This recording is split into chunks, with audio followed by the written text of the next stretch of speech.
I'm Jill, that's Jade, this is Plus Points, and being an Old Testament prophet really isn't all it's cracked up to be. Moderate risk of death, high risk of unpopularity. And everyone expecting you to pull out your blinged out crystal ball and go all Mystic Meg on them at any moment. You know, you really should have saved last time's outfit for this episode. You'd have fit right in. Regardless, though the prophets did have a variety of messages, the main thrust of what they want to say can be summed up with... God has something to say! Shut up and listen! Indeed. These are the prophets. Well, These are some of the prophets. indeed. The prophets fall into three main categories. You've got your former prophets, which contain such prophesying rock stars as Nathan, Samuel, and Elijah. You've got the prophets as in the books rather than the group of people.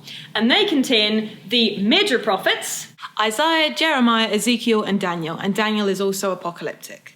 and the minor or shorter prophets, that would be Hosea, Joel, Amos, Obadiah, Jonah, Micah, Nahum, Habakkuk, Zephaniah, Haggai, Zechariah, and Malachi, all of whom reside in the Book of the 12 in the Tanakh. The third set of prophets never got their stuff written down, so we don't really know what they had to say. Like in 1 Samuel 18, Saul gets kind of upset about something and starts prophesying all over the place, but what did he say? No idea. The job of the prophets, regardless of what category they're in, isn't to predict the future. So this episode's key point. The prophet's focus is on God, the people, and the covenant. So last time we talked about the laws which came out of the covenant that God made with the Hebrew people. And the job of a prophet is often to remind the people of this covenant.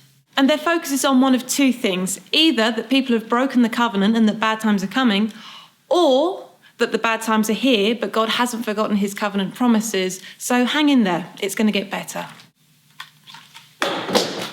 The main concern of the prophets is what is happening right there and then. While they may be referenced in the New Testament, for example, that's not what they're mainly about. Their concern is what is happening with the people right then at the time of writing or speaking.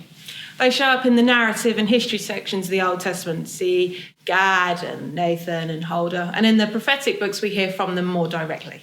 And as such, the books are not really terribly kind to the casual reader. They're best understood when they're read as a whole book in one sitting, and say the 66 chapters of Isaiah don't really lend themselves terribly well to that sort of thing. It's to be expected. We don't have the context in which they are written, being, several thousand years removed and all.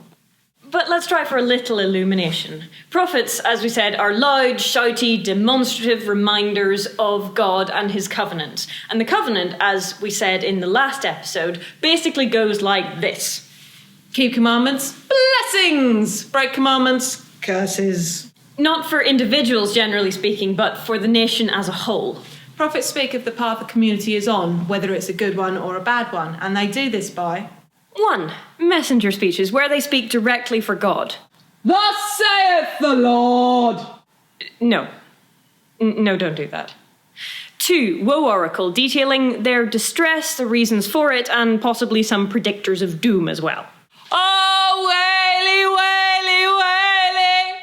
You aren't a Knack McFeagle, Jade, but that's not bad wailing. 3. Lawsuit. God is judge and prosecutor, and Israel is the defendant in the dock being taken to task for their behaviour. Order in the court. Stop being jerks. Yes. 4. Enactment. Downright daft, but symbolic nonetheless, actions like marrying a prostitute and then being surprised when she has sex with other people. For an example, in a narrative context, you have 1 Samuel 11, where Saul cuts up some oxen and then sends the pieces around Israel. Rally round the king is the message, in a horse's head in the bed kind of way, or else. Don't look at me, I'm not getting done for animal cruelty. Okay. Or 5, consolation. Things really suck now, but God has not forgotten about you and they are going to get better. Promise. Think! Remember where you are. Do you want to bring the robots down on our heads for copyright infringement?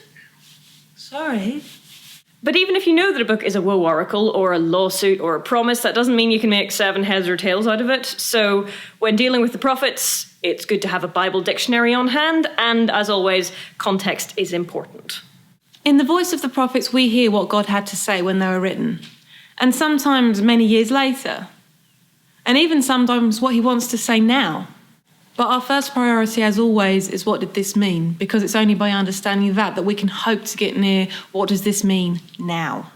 Handy hint, it probably doesn't mean you should butcher animals and then stick the bits together. That said, worshipping God and helping the poor are both usually pretty safe bets.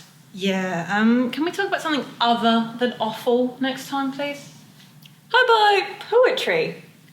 Yeah, seems safe enough. You're such an optimistic sort, Jade. I do love that about you. Wait, what?